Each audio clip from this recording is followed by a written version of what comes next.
আল্লাহ বলছেন ফাআম্মা মান তাগা, যে ব্যক্তি সীমা লঙ্ঘন করলো, ওয়া আসারাল হায়াতাদ দুনিয়া, দুনিয়াবি জীবনকে প্রাধান্য দিল, ফাইন্নাল জাহিমা হিয়াল মাওয়া, তার থাকার জায়গা হবে জাহিম নামক জাহান্নামে। কথা একবারে পরিষ্কার।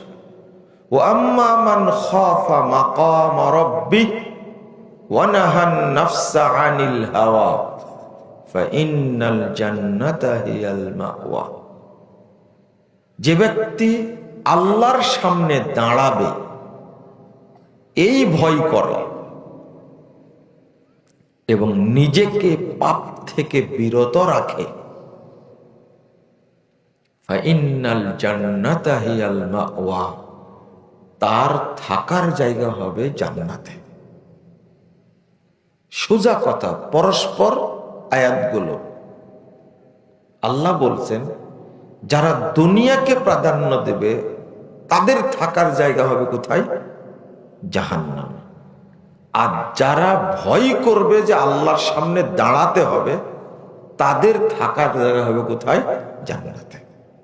একবারে সোজা কথা, পরিষ্কার কথা। আমরা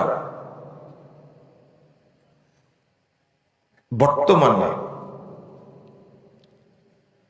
আল্লাহকে নিয়ে, পরকালকে নিয়ে, কবরকে নিয়ে কোনো চিন্তাই করি না।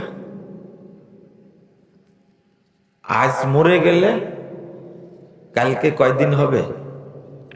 2 দিন হবে। মানুষ বলবে 2 দিন হলে মারা গেছে। মানুষ জানাজা করে আপনাকে দাফন করবে, এরপরে সন্তানরা কয়েকদিন কান্নাকাটি করে ভুলে যাবে। আর কখনো আপনার জন্য মাদ্রাসা মসজিদে দান করা তো দূরের কথা, বলবে না রব্বির হামহুমা কামা রব্বায়ানি সগীরা, বলবে না। তো আমি যতটুকু দুনিয়ার জন্য পাগল ততটুকু আখিরাতের জন্য পাগল না।